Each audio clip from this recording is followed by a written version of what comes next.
오직 주께 주 경배합니다.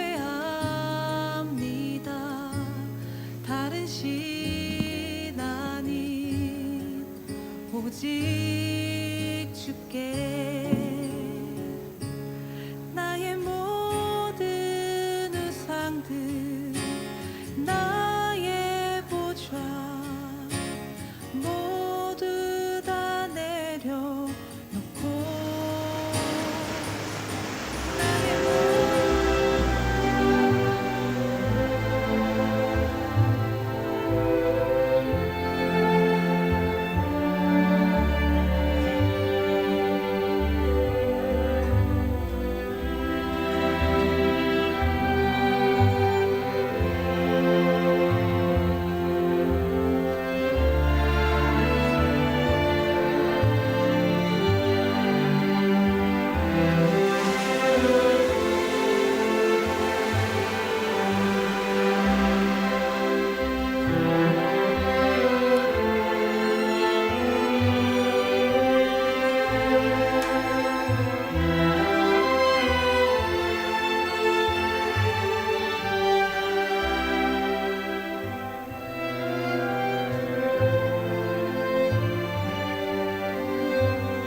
할렐루야, 반갑습니다. 우리 창립교회 예배 오신 모든 분들을 환영하고 축복합니다. 이 시간 우리 앞뒤 사람 옆 사람 이렇게 인사하겠습니다. 잘 오셨습니다. 환영하고 축복합니다.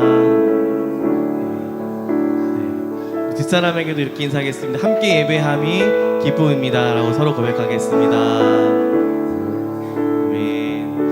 네, 오늘 예배하는 가운데 하나님의 넘치는 은혜와 소망이 우리 가운데 부어지는 귀한 시간 되시길 주님의 이름으로 축복합니다. 제가 기도하고 같이 예배하도록 하겠습니다. 살아계신 아버지 하나님, 오늘 한 주 우리를 지키시고 귀한 예배의 초소로 인도하심에 감사합니다. 오늘 사랑하는 주의 백성들이 주 하나님을 높이며 예배하며 나아갈 때 찬송 중에 거하시는 하나님 만나는 시간 될 수 있도록 인도하여 주시옵소서. 오늘 예배가 하나님 뜨겁게 주 앞에 올려질 때 하나님 소망을 잃은 사람들이 있다면 새 소망이 부어지는 자리가 되게 도와주시옵소서. 절망 가운데 희망 되시는 그 용기 되시는 예수를 만나는 시간 될 수 있도록 인도하여 주시옵소서. 하늘의 은혜를 경험하는 시간 될 수 있도록 인도하여 주시옵소서. 그렇게 함께 하실 주님을 기대하며 감사드리며 살아계신 예수님의 이름으로 기도드립니다. 네, 주님께 영광의 박수를 드리기 원합니다. 네. 오늘 새 찬양 같이 부르면서 같이 예배하기 원하는데요. 어려운 곡은 아니어서 같이 저랑 후렴을 같이 불러보고 기도하겠습니다.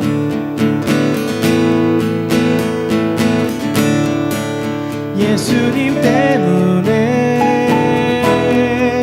그 사랑 때문에 날 위해 죽으신 십자가 때문에 예수님 때문에 그 사랑 때문에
찬양해 주의 이름을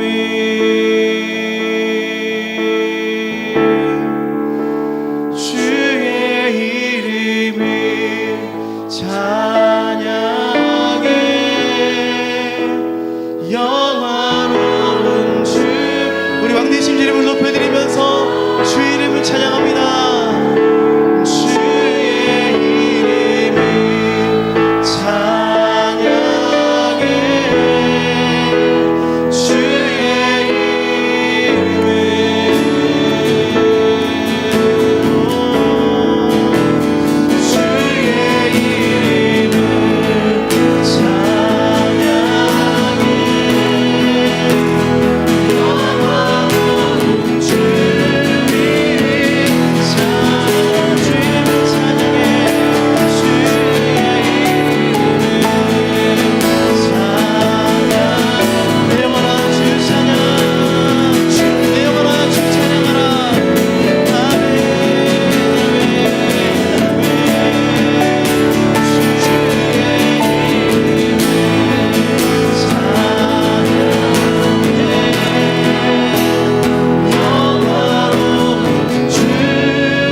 기도하기 원하는 기도의 제목이 있습니다.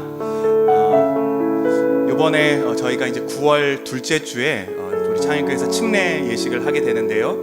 그 침례를 위해서 지금 6명의 청소년과 4명의 성인들이 침례 교육을 받고 있습니다.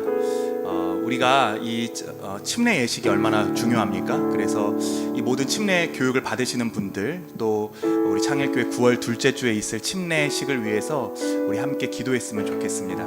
이 예식을 통해서 구원의 은혜를 더욱더 깊이 경험하고 우리 창일교회가 하나님의 구원받은 백성임을 더 깊이 새롭게 확인하는 그러한 시간이 될 수 있도록 이번에 교육을 받는 모든 분들과 침례 예식을 위해 기도해 주시길 바라고요. 또 한 가지 기도할 때 예수님께서 우리에게 명령하셨습니다. 너희는 모든 민족으로 가서 아버지와 아들과 성령의 이름으로 침례를 베풀라라고 말씀하셨습니다. 우리가 매년 새로운 사람들에게 복음을 증거하고 침례를 베풀고 그렇게 하나님의 나라를 선포하는 그러한 능력 있는 교회로 주님 우리를 사용하여 주시옵소서. 그렇게 우리 함께 기도하는 시간을 갖도록 하겠습니다. 우리 이러한 기도의 제목을 가지고 이 시간 함께 중보기도 자리로 나아가겠습니다. 기도하시겠습니다. 사랑해 주님 아버지 하나님 감사합니다. 이번에 아버지 하나님 우리 창일교회 안에서 침례를 받고 아버지 하나님 침례 준비를 할 수 있도록 은혜를 베풀어 주신 것 감사합니다. 아버지 하나님 우리 청소년 아이들과 우리 성인들이 아버지 하나님 천국의 기쁨과 아버지 하나님 구원의 감격을 아버지 하나님 누리며 경험하는 시간이 될 수 있도록 은혜를 베풀어 주시옵소서.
기도하시겠습니다.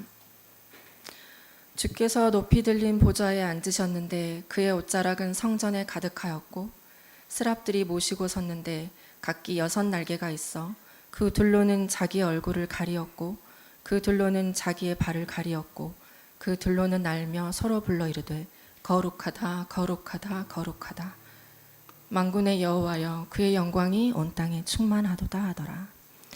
모든 만물을 창조하신 하나님, 하나님의 영광이 온 땅에 충만하게 임하시길 기도합니다.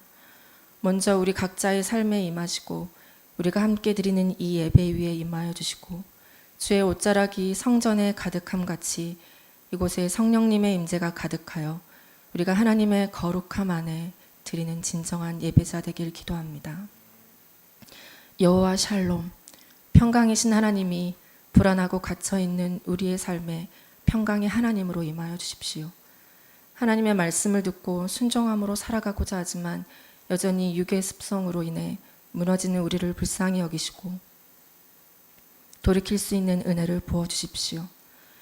너희는 스스로 씻으며 스스로 깨끗하게 하여 내 목전에서 너희 악한 행실을 버리며 행악을 그치고 선행을 배우며 정의를 구하며 학대받는 자를 도와주며 고아를 위하여 신원하며 과부를 위하여 변호하라. 말씀을 깊이 새겨 자신을 깨끗하게 씻으며 선을 따라 행하여 이 땅을 바라보시는 하나님의 마음을 우리의 마음에 새기게 하시고 행동하는 믿음으로 살게 하소서. 이 땅에 세워진 주의 몸된 교회가 주의 이름으로 굳건하게 서게 하시고 이기적이고 교만한 마음, 무관심의 마음이 배려와 겸손함과 이해와 관심으로 변하여 몸된 교회의 각 지체된 우리가 서로 사랑함으로 서로의 연약함을 보듬을 수 있는 진정한 지체가 되길 원합니다. 이 땅에 영적 대부흥을 허락하셨던 때를 기억합니다. 이제 다시 이 세대의 부흥을 일으켜 주십시오. 이 땅에 일어나는 많은 마음 아픈 사건들을 바라보며 이 세대가 악하기 때문이라 치부하지 않게 하시고 이 땅을 변화시키실 분은 하나님밖에 없음으로 인해 애통하는 심령으로 부르짖는 우리가 되게 하소서. 우리의 눈, 우리의 손과 발이 세상의 것에 빼앗겨 세상의 노예가 되지 않게 하시고 다시 오실 주님을 맞이할 수 있는 자신을 준비하는 지혜로운 자가 되게 하소서.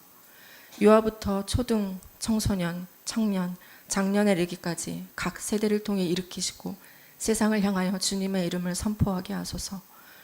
우리와 우리 자녀들이 세상과 구별되며 무엇이 선인지 무엇이 악인지 분별하며 자신을 하나님께 드리는 거룩한 결단이 있게 하소서. 무명한 자 같으나 유명한 자요, 죽은 자 같으나 보라 우리가 살아있고 징계를 받은 자 같으나 죽음을 당하지 아니하고 근심하는 자 같으나 항상 기뻐하고 가난한 자 같으나 많은 사람을 부유하게 하고 아무것도 없는 자 같으나 모든 것을 가진 자로다. 세상이 보기에 우리가 보잘 것이 없이 보일지라도 우리는 이미 승리한 자입니다. 우리에게 담대함을 주시며 여호와 니시 우리의 승리의 깃발이신 하나님으로 인해 선포합니다. 자신의 인생을 하나님께 드리며 오직 복음만을 들고 나아가는 선교사님들을 붙잡아 주시고 그들의 이름이 무명한 것 같으나 유명한 자, 항상 기뻐하고 많은 사람을 부유하게 하는 하나님의 대리자로 담대하게 하시길 기도합니다. 이 시간 목사님에게 영적인 충만함을 허락하시고 그 어떠한 것과 타협하지 아니하고 오직 하나님의 말씀만이 기준이 되는 주의 기뻐하시는 종이 되게 하시길 기도합니다. 우리에게 선포되는 말씀을 들을 때에 우리의 눈과 귀를 열어주셔서 말씀을 통해 우리에게 하시는 말씀을 온전히 깨닫게 하시길 기도합니다. 예배를 위해 각자의 자리에서 섬겨주시는 모든 분들 위해 은혜가 더해지길 원하며 우리를 사랑하시는 예수 그리스도의 이름으로 기도합니다. 아멘.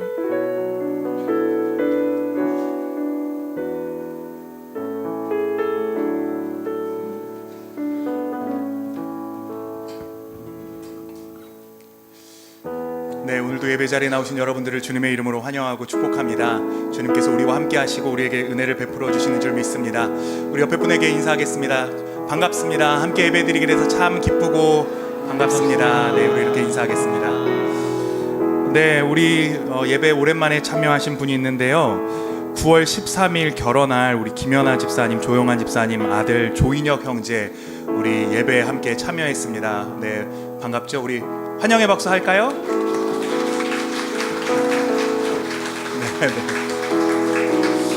네, 또 우리 손광현 집사님 아들 가정 지환 형제 부부가 또 오늘 우리 예배 함께 했습니다. 우리 박수, 환영의 박수 하도록 하겠습니다. 반갑습니다. 네, 우리 이 시간 함께 서로를 바라보면서 서로 축복하고 또 봉헌하는 시간 갖도록 하겠습니다. 하나님의 사랑이 하나님의 사랑이 당신의 삶 가운데 가득하기를 축복합니다.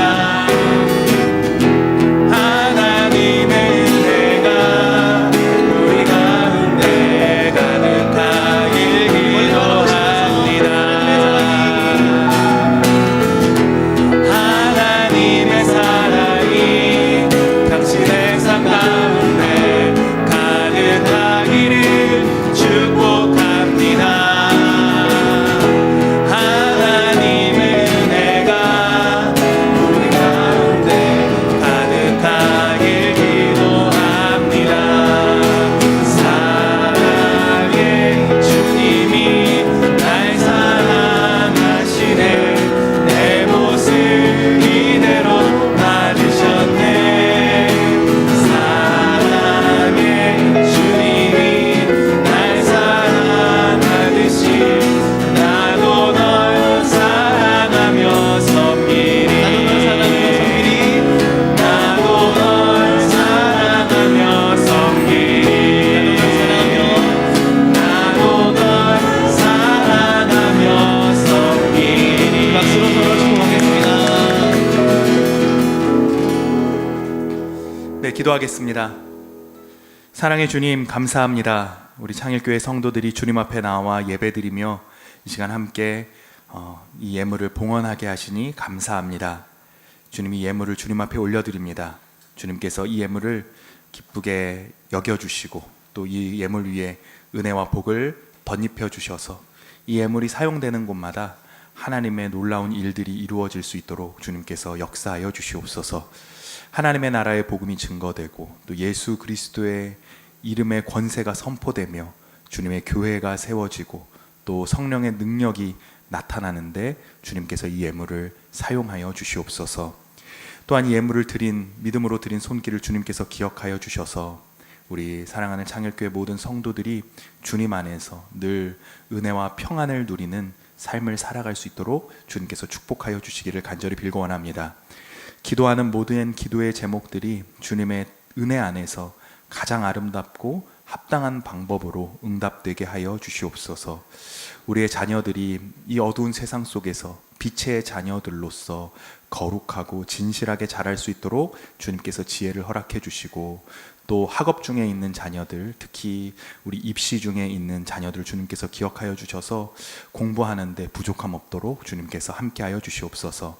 직장과 사업장을 주님 앞에 올려드립니다. 하는 모든 일들이 주님 안에 형통하게 하여 주시고 그것이 단지 우리의 배를 불리는 데 사용되는 것이 아니라 주변의 많은 사람들에게 하나님의 은혜와 복을 흘려보내는 축복의 통로가 될 수 있도록 역사하여 주시옵소서. 몸과 마음의 질병으로 인하여 주님 앞에 기도하는 기도의 제목들 주께서 기억하여 주셔서 오늘 우리가 찬양했던 것처럼 그 예수 그리스도의 권세로 말미암아 자유와 치유를 경험하는 성도들 되게 하여 주시옵소서. 감사드립니다. 우리 주 예수 그리스도의 이름으로 기도드립니다. 아멘. 네, 교회 소식을 전해드리도록 하겠습니다. 주보를 참조해 주시길 바랍니다. 오늘 주보 첫 페이지를 보면요, 어제 우리 초등부 성경학교 했던 사진이 이렇게 나와 있습니다. 어제 아이들이 얼마나 우리 즐겁게 성경학교 하던지 보는 것만으로도 너무 기뻤습니다. 봉사해 주신 선생님들께 감사드리고 또 함께 기도해 주신 모든 분들께 감사드립니다.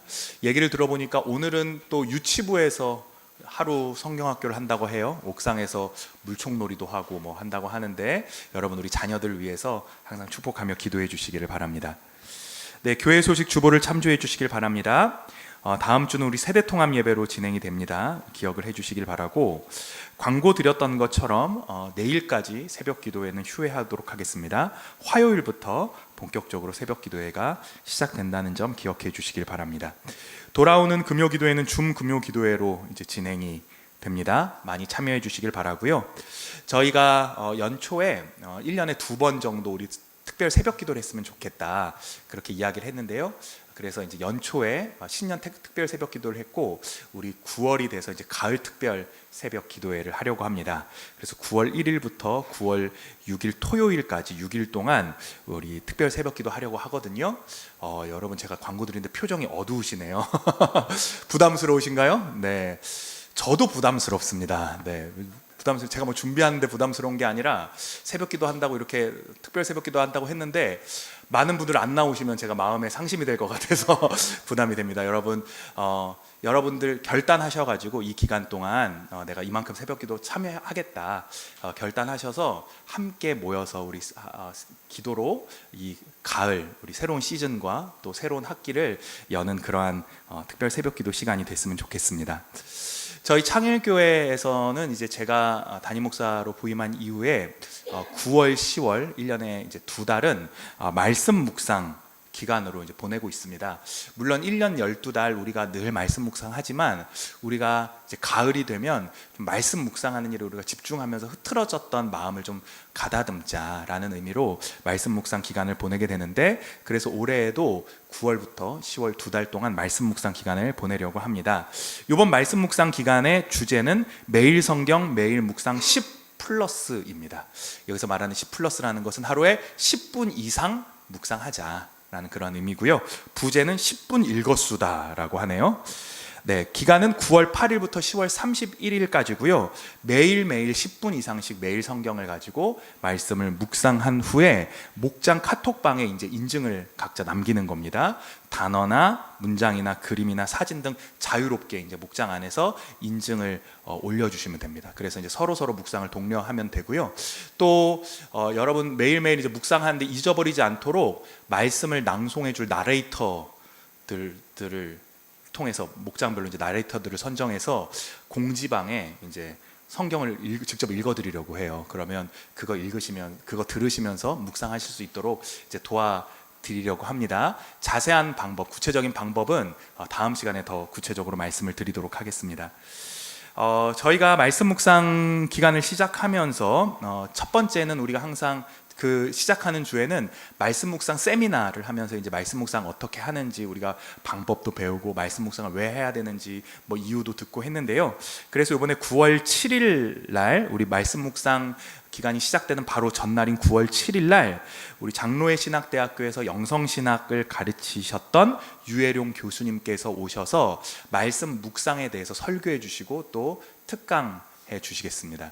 유해룡 교수님은 제가 개인적으로 굉장히 존경하는 분이기도 하고 장로회 신학대학교 영성신학을 가르치면서 많은 학생들에게 그 깊은 어떤 기도의 세계를 안내해 주신 그런 분이십니다.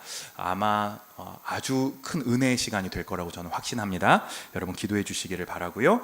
말씀 묵상 기간 동안 9월, 10월 이 2달 기간 동안은요, 주일 설교 역시 매일 성경 본문으로 진행을 하려고 합니다. 그래서 여러분들이 기본적으로 9월, 10월 이 2달 동안에는 매일 성경 말씀을 가지고 한 주 동안 잘 묵상을 해와야 주일 설교를 더 깊이 이해할 수 있다는 것 기억해 주시면 좋을 것 같습니다. 네, 교회 환경, 우리 여름철 부엌, 화장실, 냉방, 전기 관리 잘 부탁드리고요. 또 우리 9월, 10월 매일 성경 아직 찾아가지 않으신 분들 있는데요. 저 사무실에 비치되어 있습니다. 이름 확인하시고 찾아가 주시면 되겠습니다. 네, 교회 소식은 여기까지고요. 오늘 하나님께서 우리에게 주신 말씀을 봉독하도록 하겠습니다. 하나님께서 우리에게 주신 말씀은 고린도전서 10장 1절에서부터 4절까지의 말씀입니다.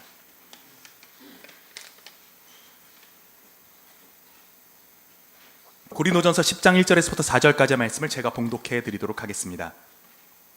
형제들아, 나는 너희가 알지 못하기를 원하지 아니하노니 우리 조상들이 다 구름 아래에 있고 바다 가운데로 지나며 모세에게 속하여 다 구름과 바다에서 침례를 받고 다 같은 신령한 음식을 먹으며 다 같은 신령한 음료를 마셨으니 이는 그들을 따르는 신령한 반석으로부터 마셨음에 그 반석은 곧 그리스도시니라.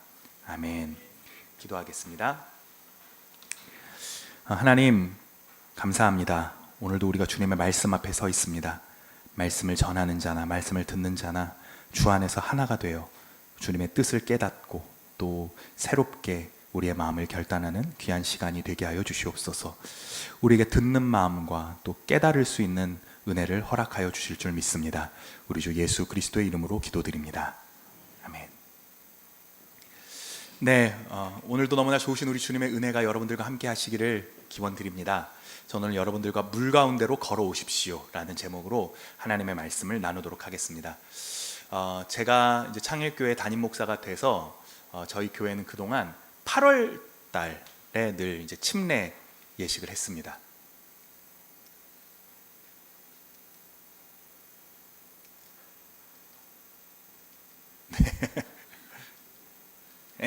네. 8월 달에 늘 침례 예식을 해왔습니다. 그래서 우리가 작년에 저희가 전교인 수련회 가서 우리 침례 받았던 장면입니다. 여기 앞에 앉아있는 우리 영도 형제가 침례를 받고 있는 우리 사진인데요. 8월 달에 침례를 하는 이유는 우리가 이제 물속에 완전히 들어가니까 춥잖아요. 그러니까 더울 때 하자라는 의미에서 8월에 하는 것입니다.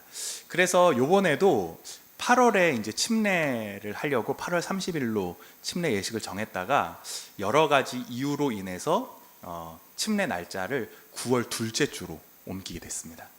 그래서 올해는 9월 둘째 주에 침례 예식을 하게 됩니다. 기도회 때도 말씀드렸던 것처럼 이번에 침례 예식에서는 우리 청소년부 아이들 6명과 또 성인 4명이 지금 침례 교육을 받고 있습니다. 물론 교육을 받는다고 해서 다 침례를 받는 건 아니고 교육 마지막에 이제 정말 자신이 이제 개인적으로 결단하는 시간을 갖는데 그렇게 이제 침례를 받기로 결단한 사람들은 이제 침례를 받게 되죠. 총 10명의 분들이 함께 이제 교육을 받고 있습니다.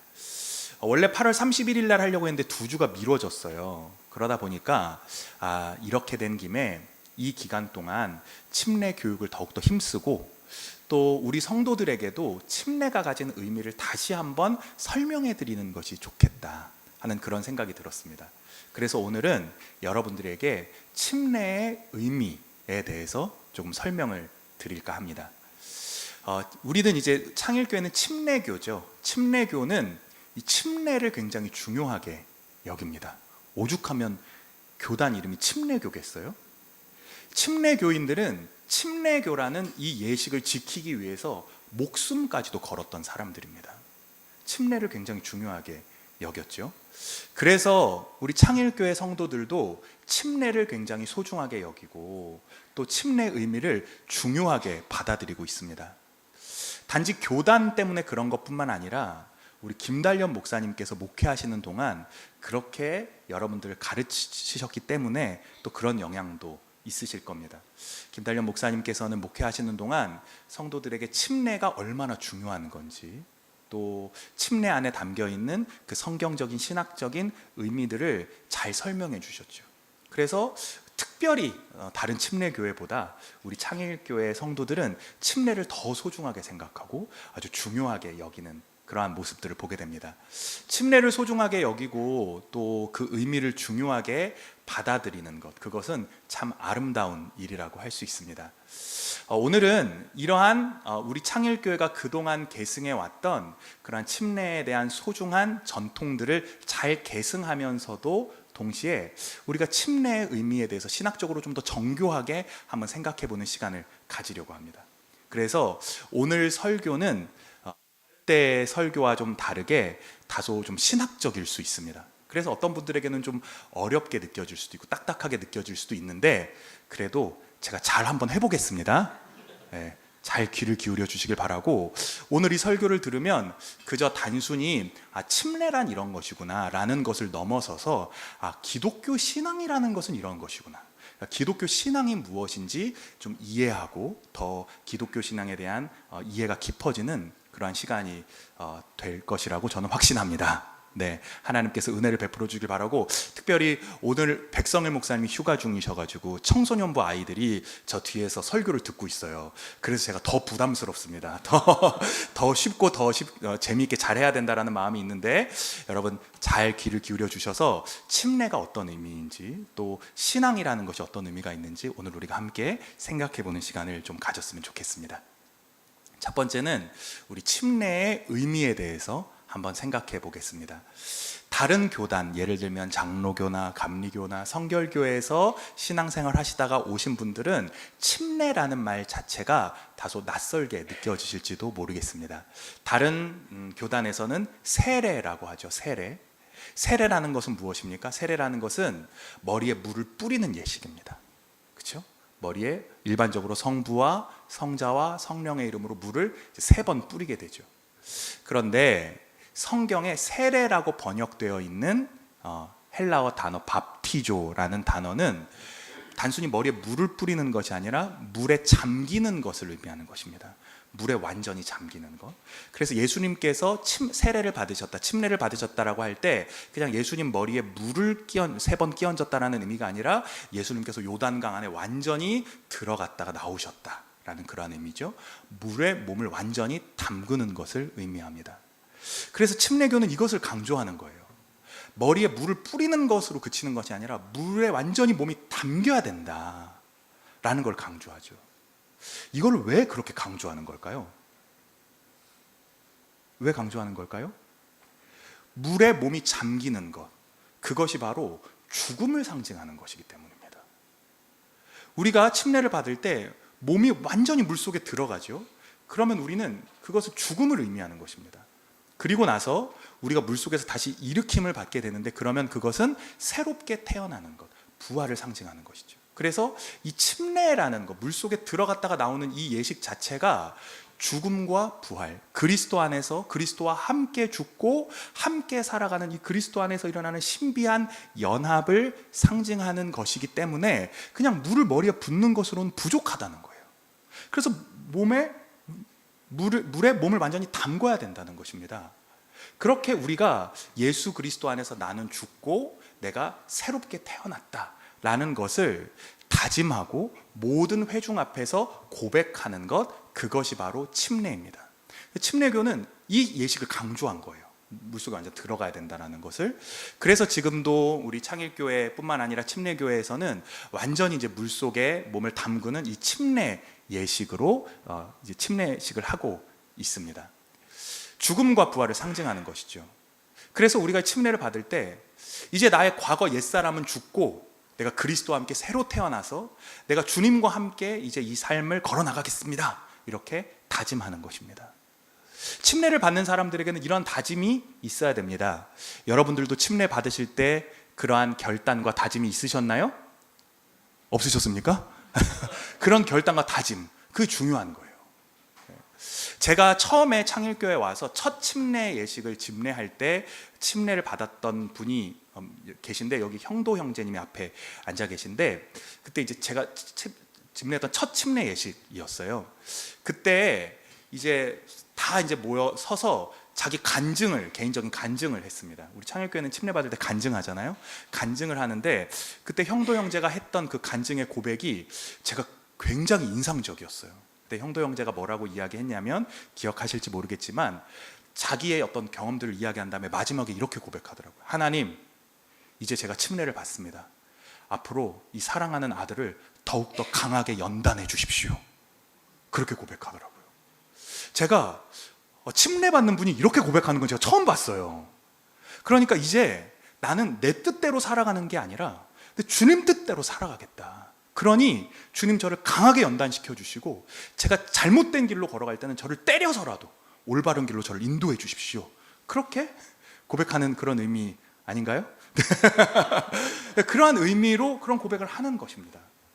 이러한 고백이 굉장히 중요하죠. 그런데 여기에서 우리가 한 가지 기억할 것이 있습니다. 이렇게 침례라는 것은 예수 그리스도 안에서 죽고 살아나는 것이다 라는 것을 바울이 강조하면서 로마서 6장 3절에서부터 4절에서 침례에 대해서 이렇게 이야기하고 있는데, 우리 죽음과 부활의 의미를 머릿속에 염두에 두면서 한번 읽어보도록 하겠습니다. 한번 읽어볼까요? 시작. 무릇 그리스도 예수와 합하여 침례를 받은 우리는 그의 죽으심과 합하여 침례를 받은 줄을 알지 못하느냐. 그러므로 우리가 그의 죽으심과 합하여 받음으로 그와 함께 장사되었나니, 이는 하나님의 영광으로 말미암아 가운데서 살리심 같이 우리도 또한 새 생명 가운데서 행하게 하려 함이라.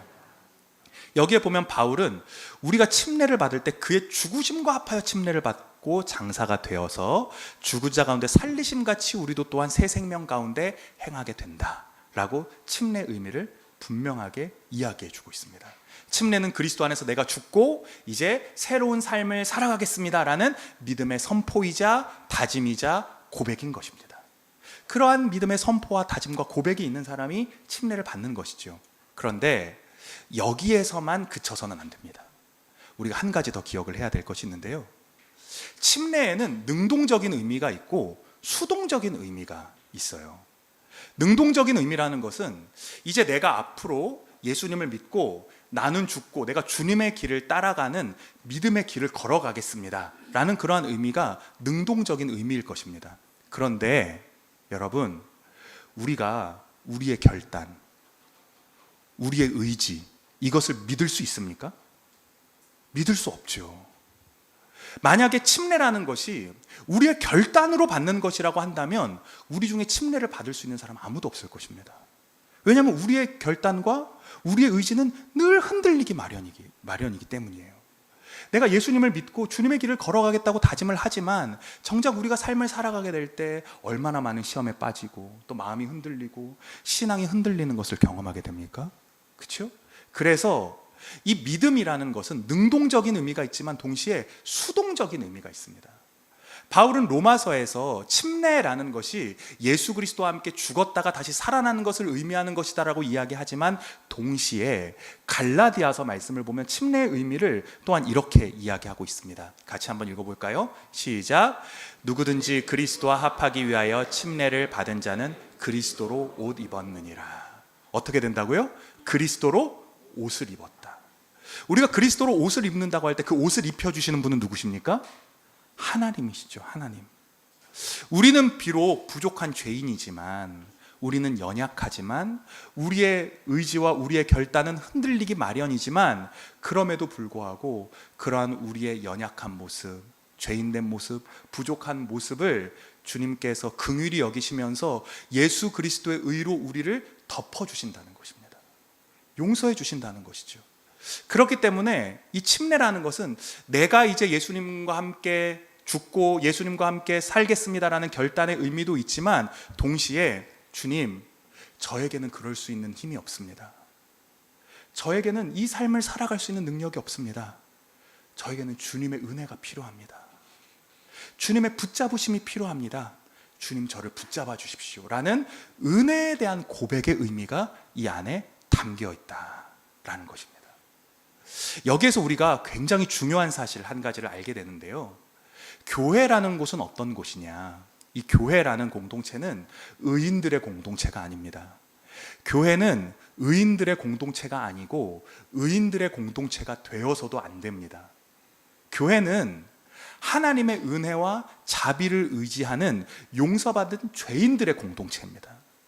여러분, 우리가 스스로 의인이라고 생각하면 어떡합니까? 내 판단과 내 기준을 가지고 다른 사람들 정죄하고 판단하고, 나는 이렇게 살아가는데 쟤는 왜 저렇게 못 살아? 하면서 서로 비교하게 되겠죠. 그것은 구원받은 사람들의 모습이 아니라는 것입니다. 내가 내 믿음을 가지고 예수님을 따라가기로 결단하고 몸부림치고 씨름하겠지만 그럼에도 불구하고 저의 힘으로는 이 길을 갈 수 없으니 주님, 저에게 은혜를 베풀어 주시고 저를 붙잡아 주시옵소서. 제가 주님을 따라간다고 가지만 때로는 전혀 엉뚱한 길로 갈 때도 있을 것입니다. 그럴 때 주님께서 지팡이와 막대기로 저와 함께 하시며 저를 인도해 주십시오. 그렇게 주님의 은혜에 우리의 삶을 내어 맡겨드리는 것이죠. 그렇기 때문에 어떤 분들은 이렇게 생각합니다. 내가 아직 침례를 받기에는 믿음이 좀 부족한 것 같아요. 내가 아직 결단이 좀 부족한 것 같아요 라고 생각하실지 모르겠지만, 믿음의 결단만큼이나 중요한 것, 어떻게 보면 그거보다 더 중요한 것은 하나님의 은혜에 대한 신뢰라는 것입니다. 여러분, 이 하나님의 은혜를 신뢰하시기 바랍니다. 우리는 부족하지만, 우리는 연약하지만, 우리가 연약할수록 하나님께서는 우리를 더욱더 귀히 여기시고 우리를 인도해 주십니다. 그 주님의 은혜의 손길 앞에 여러분들을 내어 맡기는 저와 여러분들이 되기를 주님의 이름으로 축복합니다. 그래서 어떤 신학자는 이 기독교에서 말하는 믿음이라는 것은 겸손한 확신이다 라고 이야기한 적이 있습니다. 그냥 내가 무작정 확신하는 게 아니라 겸손한 확신이라는 거예요. 겸손한 담대함이라는 것입니다. 우리가 그러한 겸손한 담대함을 가지고 신앙생활을 해야 된다는 것이죠. 두 번째로 믿음에 대해서 한 번 더 생각을 해보도록 하겠습니다. 우리가 침례를 받을 때 믿음으로 받는다고 하는데 이 믿음이라는 것이 무엇인가, 이것에 대해서도 우리가 좀 생각해 볼 필요가 있습니다. 네, 여기 이미지를 보면 우리가 작년에 전교인 수련회 가서 침례식 할 때 우리 영도 형제가 침례 받기 전에 간증했던 그러한 사진입니다. 우리 창일교회는 굉장히 좋은 전통이 있습니다. 침례를 받기 전에 침례를 받는 사람들이 다 개인의 간증을 성도들 앞에서 고백하는 그러한 전통이 있어요. 내가 어떻게 예수님을 만나게 되었는지, 내가 어떻게 해서 교회를 다니며 주님의 은혜를 경험하게 됐는지 이렇게 간증을 하는 그러한 시간이 있죠. 그 간증을 할 때 간증을 하는 사람이나 간증을 듣는 사람이나 모두 다 은혜를 받습니다. 눈물을 흘리기도 하고 또 마음이 뜨거워지기도 하죠. 어떻게 보면 우리 창일교회 안에서 이 침례식을 할 때 이 간증의 시간이야말로 가장 중요하고 가장 아름다운 시간이라고 할 수 있죠. 내가 어떻게 주님을 만났고 주님을 경험했는지를 고백하는 그러한 시간입니다. 그런데 여러분들 중에 대부분은 이 창일교회만 다니셨기 때문에 잘 모르실 거예요. 침례를 받을 때 이렇게 간증을 하는 게 우리 창일교회 안에서는 어떻게 보면 굉장히 자연스러운 일이지만 일반적으로 다른 교회에서는 간증을 하는 일이 자연스러운 일은 아닙니다. 물론 간증을 하긴 하지만 그게 필수적인 것은 아니에요. 일반적인 교회에서 세례를 받을 때 혹은 침례를 받을 때 개인의 간증, 내가 어떻게 예수님을 만났고 예수님을 영접했고 예수님을 경험했는가 보다 더 중요하게 여기는 것이 한 가지 있습니다. 그것이 무엇이냐면 기독교가 2000년 동안 고백해온 그 신앙의 고백, 그 신앙의 고백을 이해하고 거기에 인격적으로 동의하느냐, 이거를 더 중요하게 여기거든요. 그래서 사실 일반적으로 다른 교회에서 세례 교육을 할 때 세례 교육은 교리 공부입니다. 기독교의 2000년 동안 기독교의 진리를 어떻게 기독교가 믿어왔는지 그거를 이제 배우는 거예요. 여러분, 기독교는 2000년 동안 유구한 역사 속에서 다양한 신앙의 고백을 만들어 왔습니다. 다양한 신앙의 고백을 만들어 왔는데 그 중에서 가장 중요한 신앙 고백을 하나 꼽으라고 한다면 니케아 콘스탄티노플 신앙 고백을 꼽을 수 있을 거예요. 니케아 콘스탄티노플 신앙 고백이라는 것을 아예 처음 들어보신 분들도 계실 것입니다. 니케아 콘스탄티노플 신앙 고백은 기원 후 341년에 작성된 신앙 고백문인데요. 그때 이제 기원 후 341년쯤 되었을 때 교회가 막 이제 번성하기 시작하니까 이단들도 많이 많아지는 거예요. 그러니까 어떻게 하면 이 이단들로부터 교회의 정통 교리를 수호할까, 이것을 위해서 전 세계에 있는 모든 교회의 지도자들이 니케아와 콘스탄티노플이라는 곳에 모여서 정통 신앙이 무엇인지 그 신앙 고백을 작성합니다. 그래서 작성한 신앙 고백이 341년에 작성된 니케아 콘스탄티노플 신앙 고백이에요. 전 세계에 있는 모든 신앙의 교회 지도자들이 다 모여서 함께 작성한 거거든요. 그래서 이 니케아 콘스탄티노플 신앙 고백은 지금도 우리 개신교뿐만 아니라 정교회, 러시아 정교회, 그리고 가톨릭까지 모두가 다 인정하는 신앙의 고백입니다. 이쯤 되면 니케아 콘스탄티노플 신앙 고백이 뭔지 궁금하지 않으십니까? 니케아 콘스탄티노플 신앙 고백이 뭔지 한번 읽어보기나 하겠습니다. 제가 여기 적어왔는데요. 조금 깁니다. 한번 우리 천천히 읽어볼까요? 전 세계 모든 교회가 함께 고백하는 신앙의 고백입니다. 함께 읽어볼까요? 시작. 우리는 한 분이신 성부 하나님을 믿습니다. 그분은 전능하셔서 하늘과 땅과 이 세상에 보이고 보이지 않는 모든 것을 지으셨습니다. 우리는 한 분이신 주 예수 그리스도를 믿습니다. 그분은 모든 시간 이전에 성부에게서 나신 하나님의 독생자이십니다. 그분은 우리와 우리의 구원을 위하여 하늘로부터 내려오시어 성령의 능력으로 동정녀 마리아에게서 태어나 참 인간이 되셨습니다. 우리 때문에 본디오 빌라도 치하에서 십자가형을 받아 죽임을 당하고 묻히셨으나 성서의 말씀대로 사흘 만에 부활하셨습니다. 그분은 하늘에 올라 성부의 우편에 앉아 계십니다. 그분은 산 이와 죽은 이를 심판하러 영광 가운데 다시 오실 것입니다. 그리고 그분의 나라는 끝이 없을 것입니다. 우리는 주님이시며 생명을 주시는 성령을 믿습니다. 성령은 성부로부터 나오시어 성부와 성자와 더불어 예배와 영광을 받으시고 예언자들을 통하여 말씀하고 계십니다. 우리는 하나의 거룩하고 보편적이고 사도적인 교회를 믿습니다. 우리는 죽은 이들의 부활과 후세의 영생을 믿고 기다립니다. 아멘. 이게 바로 341년 니케아에서 모인 교회 지도자들이 함께 작성한 신앙의 고백서입니다. 여러분, 처음 보신 분들도 계실 텐데요. 읽어보시니까 느낌이 어떻습니까? 완전히 생소하신가요? 어디서 많이 들어본 것 같죠? 어디서 들어봤죠? 사도신경이랑 굉장히 비슷하잖아요. 사도신경. 사도신경이라는 것은 이 니케아 콘스탄티노플 신조를 세례자들에게 가르치기 위해서 단순화시킨 신앙 고백입니다. 그래서 이 니케아 콘스탄티노플 신조는 우리는 믿습니다 라고 시작하지만 사도신경은 나는 믿습니다 라고 고백하는 거예요. 왜냐하면 세례자가 개인적으로 고백하는 것이기 때문에. 하지만 우리 침례교회에서는 이 사도신경을 공적으로 고백하지는 않습니다.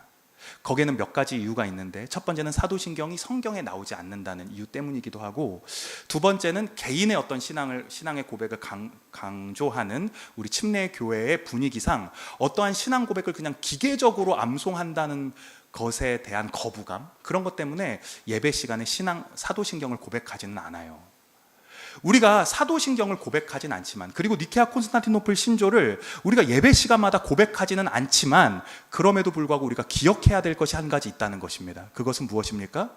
내가 예수님을 어떻게 경험했는가, 내가 이 복음을 어떻게 체험했는가, 그 개인의 경험과 주관적인 체험도 중요하지만 그것만큼이나 중요한 것은 나의 이 신앙의 고백은 2000년 기독교 역사가 고백해왔던 이 신앙의 고백의 연장선상에 있다.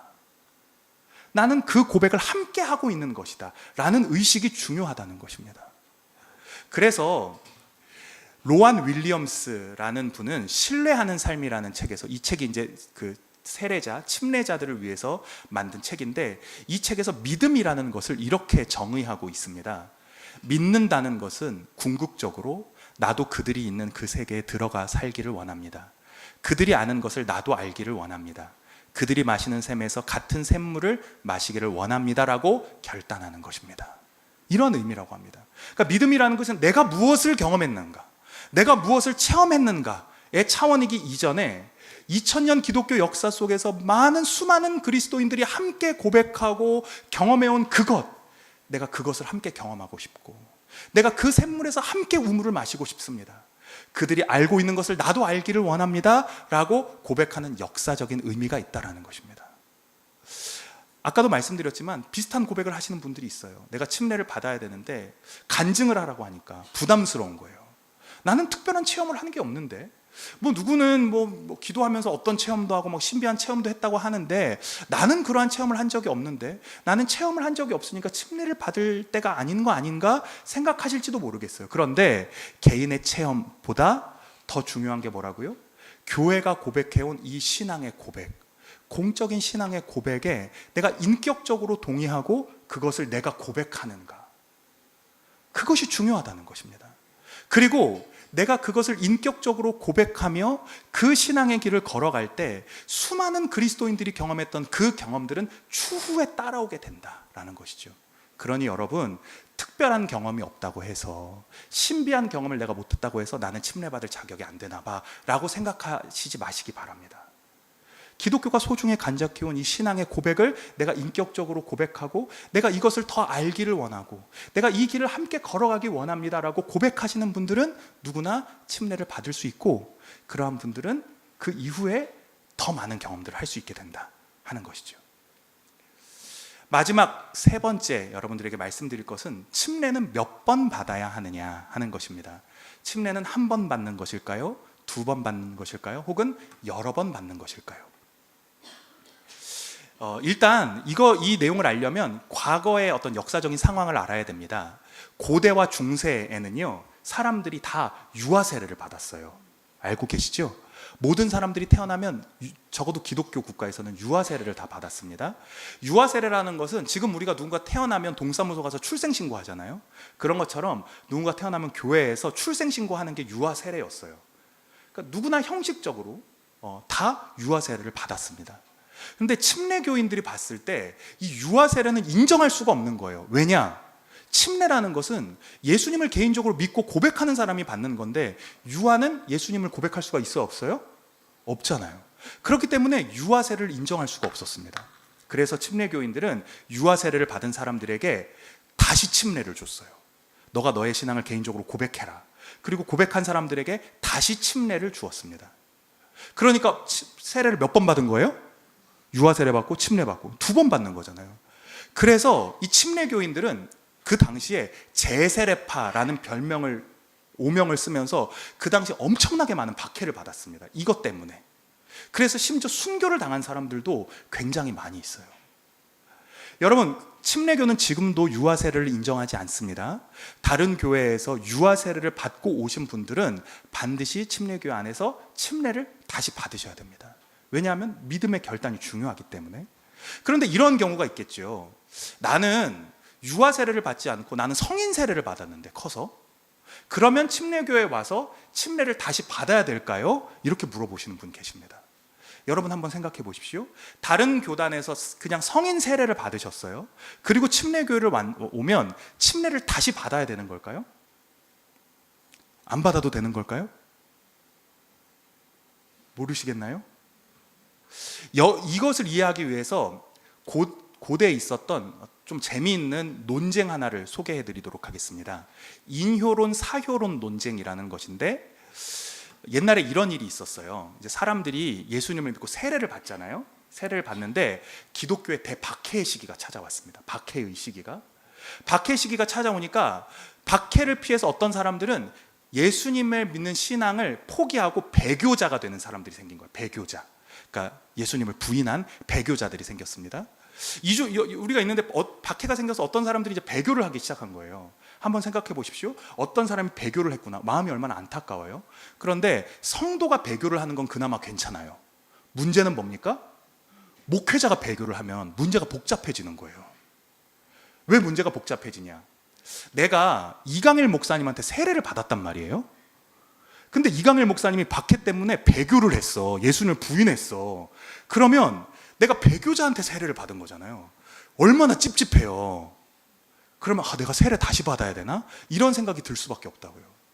그때 내가 배교자에게 세례를 받았는데, 나에게 세례를 준 사람이 배교를 했는데, 그런 경우에 내가 세례를 다시 받아야 되느냐 아니면 안 받아도 되느냐, 이것에 대한 논쟁인 거예요.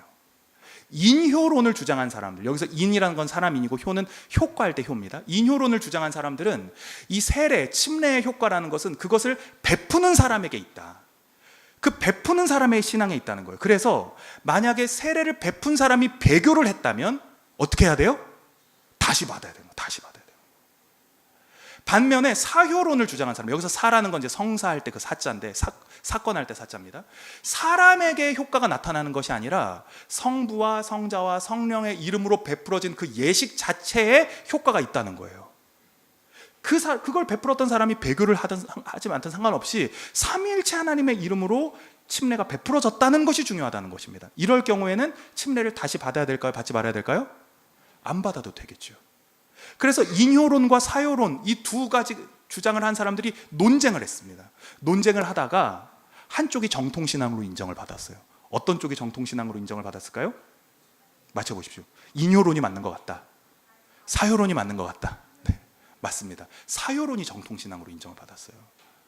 그 세례를 베푸는 사람보다 삼위일체 하나님의 이름으로 이루어진 예식이 더 중요하다는 거예요. 여러분, 예배라는 것도 마찬가지잖아요. 예배의 형식이 다 다릅니다. 예배의 문화가 다 다릅니다. 그런데 형식이 조금 다르다고 해서 저 예배는 예배가 아니야 라고 누가 감히 이야기할 수 있겠어요? 삼위일체 하나님 앞에서 드려지는 예배인데, 세례나 침례도 마찬가지예요. 형식이 어떻든 누가 베풀었든 간에 그것이 성부와 성자와 성령의 이름으로 정당하게 베풀어진 것이라고 한다면 그것은 효과가 있는 것이고 다시 세례를 받을 필요가 없다는 것입니다. 여기에서 우리가 알게 되는 결론이 있지요. 세례 혹은 침례라는 것은 삼위일체 하나님의 이름으로 거행되는 것이고 사람이 이것을 취소시킬 수 없다라는 대전제입니다. 그래서 침례교회에는 4가지 원칙이 있습니다. 침례교회 4가지 원칙을 설명드리도록 하겠습니다. 첫 번째, 유아 세례 받은 자는 다시 침례를 받아야 됩니다. 왜냐하면 유아 세례는 믿음으로 받은 것이 아니기 때문에 성인이 되어서 다시 침례를 받아야 됩니다. 성인이 되어서 세례를 받은 자, 다른 교단에서 세례를 받은 사람은 다시 침례를 받을 필요가 없습니다. 그 세례를 인정합니다. 왜냐하면 삼위일체 하나님의 이름으로 거행된 거기 때문에. 하지만 내가 다른 교단에서 세례를 받았어요. 그때 내가 세례를 받을 때 믿음이 있어서 받은 게 아니고 그냥 목사님 받으라고 하니까, 그리고 받아야 될 분위기가 돼서, 또 장로교 같은 경우는 중학교 2학년 생일 지나면 당연히 받아야 되거든요. 당연히 받으라고 해서 믿음 없이 받은 것이라고 한다면 침례를 다시 받을 수 있다. 믿음이 중요한 것이기 때문에. 그리고 또 이런 경우가 있을 수 있어요. 내가 침례를 받았습니다. 침례교에서 침례를 받았어요. 근데 목사님, 제가 그때 침례 받을 때 너무 은혜를 많이 받았는데 지금 이제 다시 그때를 생각해 보면 제가 믿음이 많이 부족해진 것 같아요. 저에게 침례 한 번만 다시 베풀어 주세요. 그때 그 은혜를 다시 하기 위해서. 이제 이렇게 이야기하시는 분들 있지 않습니까? 그럴 경우에는 침례를 다시 받을 필요가 없습니다. 왜냐하면 침례라는 것은 내 감격을 회복하기 위해서 받는 게 아니거든요. 여러분, 사실 우리는 신앙생활 하면서 계속해서 우리의 신앙은 새로워질 거예요. 그렇죠? 40대의 신앙과 50대의 신앙과 60대의 신앙, 계속해서 우리의 신앙은 달라질 겁니다. 우리의 신앙은 계속해서 성숙해 나갈 겁니다. 그런데 그럴 때마다 내가 은혜를 다시 경험하려면 다시 침례를 받는다? 그럼 계속해서 침례를 받아야 되겠죠. 그 침례를 받을 필요 없다.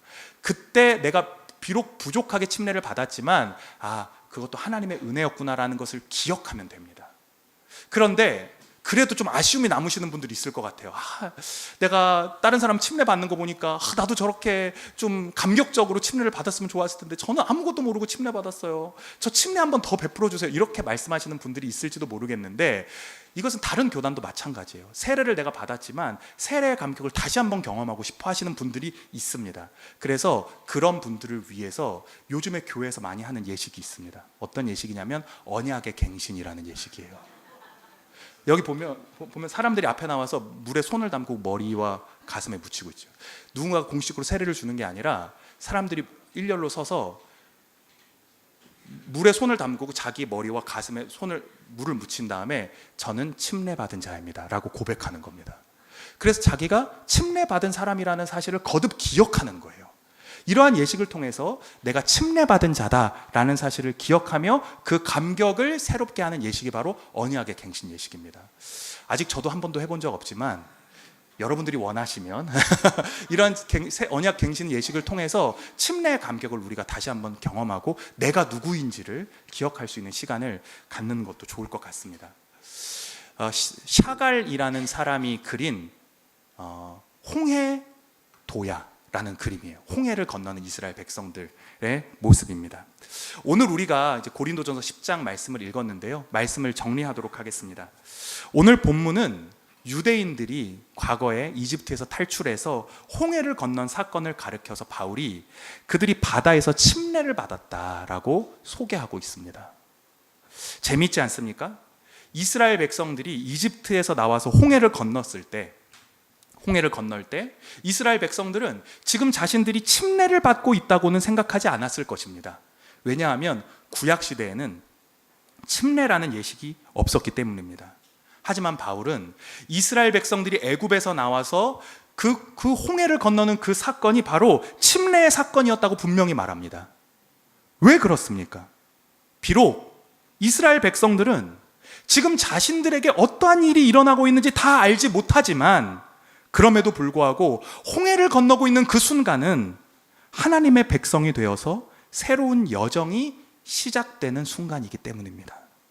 침례란 그런 것입니다. 침례라는 것은 신앙이 좋은 사람들이 받는 것이 아니라 이 여정의 끝에서 받는 것이 아니라 하나님의 백성으로서 이 여정을 시작하는 사람들이 받는 것입니다.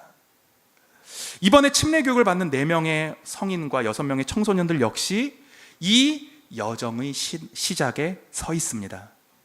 이스라엘 백성들의 광야에서 여정이 그랬듯이 이 신앙의 여정은 결코 녹록지 않을 것입니다. 쉽지 않을 것입니다. 이스라엘 백성들이 그랬던 것처럼 승리의 춤을 출 때도 있겠지만 슬픔의 눈물을 흘릴 때도 있을 것이고 메마른 시기도 있을 것이고 깊은 시험에 빠지는 시기도 있을 것입니다. 하지만 그럼에도 불구하고 이 여정은 축복의 여정이다. 바울은 이야기합니다. 왜냐하면 이 여정 가운데 하나님께서 우리와 함께 하시기 때문이죠. 그리스도께서 우리와 함께 하시며 우리는 그리스도로 말미암아 신령한 음료와 신령한 음식을 먹고 주님과 동행하는 삶을 살아가기 때문입니다. 하나님은 이번에 침례를 받는 분들에게 이 여정에 함께 하자고 초대하고 계신 것입니다. 이 물 위로 나아오라. 그렇게 초대하고 계신 것이죠. 그리고 침례를 받은 분들뿐만 아니라 여기에 앉아 계신 침례 받은 모든 성도들, 모든 분들 역시 함께 지금 이 여정을 걸어가고 있는 것입니다. 여러분 기억합시다. 우리는 침례받은 자입니다.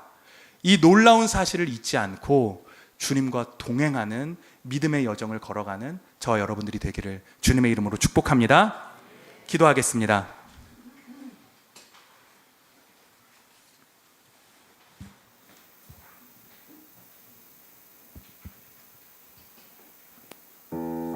말씀을 기억하며 기도하겠습니다. 여러분이 누구이신지 기억하시길 바랍니다. 주님, 우리는 침례를 받아서 이 거룩한 여정의 초대를 받은 자입니다. 제가 그 사실을 잊지 않게 해주시고 그 감격을 마음속에 기억하며 주님과 동행하는 삶을 살아가는 믿음의 여정을 걸어가는 성도들이 되게 하여 주시옵소서. 우리 그렇게 오늘 말씀을 기억하며 결단의 기도를 고백드리고 이번에 침례를 받는 우리 10분들을 축복하면서 우리 잠시 이 시간 믿음의 기도를 하나님 앞에 올려드리도록 하겠습니다. 기도하시겠습니다.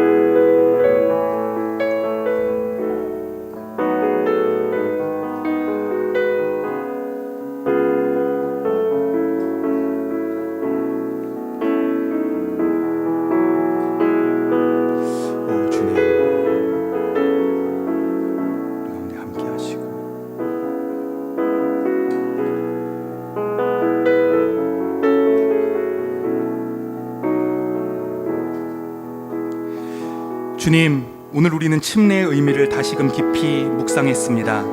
침례는 단순한 의식이 아니라 주님의 부활과 죽음에 우리를 깊이 연합시키는 은혜의 사건임을 깨닫습니다. 물이 우리를 덮을 때 우리는 옛사람을 장사 지내고, 물이 우리를 떠날 때 우리는 새 생명으로 다시 일어섭니다. 주님이 놀라운 신비 앞에서 우리는 큰 경외감을 느낍니다. 주님, 우리는 결단하지만 동시에 우리의 결단을 신뢰하지 않습니다. 우리의 결단은 언제나 흔들리고 우리의 의지는 연약하기 때문입니다. 그러나 주님의 은혜는 흔들리지 않습니다. 우리를 붙드시는 손은 영원히 견고합니다. 앞으로 침례를 받을 이들과 이미 침례를 받은 모든 성도들이 자신의 힘이 아니라 주님의 은혜 위에 서게 하소서. 주님, 침례는 여정의 끝이 아니라 시작임을 기억합니다. 홍해를 건너 광야의 길을 걸었던 이스라엘 백성들처럼 이제 우리도 믿음의 길을 걸으려 합니다. 때로는 승리의 노래가, 때로는 눈물의 기도가, 때로는 목마른 광야가 우리 앞에 있을지라도 그 길 어디에도 주님께서 함께 하실 줄 믿습니다. 이제 세상으로 나아가는 모든 성도들이 우리가 침례받은 사람임을 기억하게 하시고, 우리는 그리스도와 함께 죽고 그리스도와 함께 살아난 사람입니다. 우리는 은혜로 부름을 받아 은혜로 살아가는 하나님의 사람입니다. 이 고백이 오늘 우리의 기도에서 멈추지 않고 내일의 삶 속에서 울려 퍼지게 하여 주시옵소서. 우리 주 예수 그리스도의 이름으로 기도드립니다. 아멘. 우리 시간 말씀을 기억하며 다 같이 자리에서 일어나서 찬양하겠습니다. 내가 지금까지 지내온 것은 주의 은혜라. 우리 함께 찬양하겠습니다. 내가 지금까지 지내온 것은 주의 은혜라. 주의 은혜라. 지금까지 지내온 것은, 내가 지금까지 지내온 것은, 내가 지금까지 지내온 것은 주의 은혜라. 주의 은혜라. 지금까지 지내온 것은 주의 은혜라. 주의 은혜라. 지금까지 지내온 것은 주의 은혜라. 주의 은혜라. 지금까지 지내온, 내가 하나님의 자녀된 것은, 내가 하나님의 자녀된 것은 주의 은혜라. 주의 은혜라. 하나님의, 내가 이 자리에 서 있는 것은, 내가 이 자리에 서 있는 것은 주의 은혜라. 주의 은혜라. 이 자리에 서 있는 것은 주의 은혜라. 주의 은혜라. 이 자리에 서 있는 것은 주의 은혜라. 주의 은혜라. 이 자리에 서 있는 주의 은혜라. 주의 은혜라. 주의 은혜라. 주의 은혜라. 이 자리에 서 있는 것은 주의 은혜라.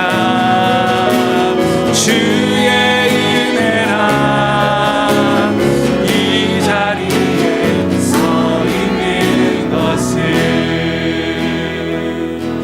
사랑하는 형제 자매 여러분, 오늘 말씀을 기억하며 믿음과 평안 가운데 세상으로 나아가십시오. 우리가 누구인지를 잊지 말고 하나님의 은혜를 기억하며 믿음의 여정을 걸어가십시오. 사랑과 친절로 이웃을 섬기고 주 안에서 항상 기뻐하십시오.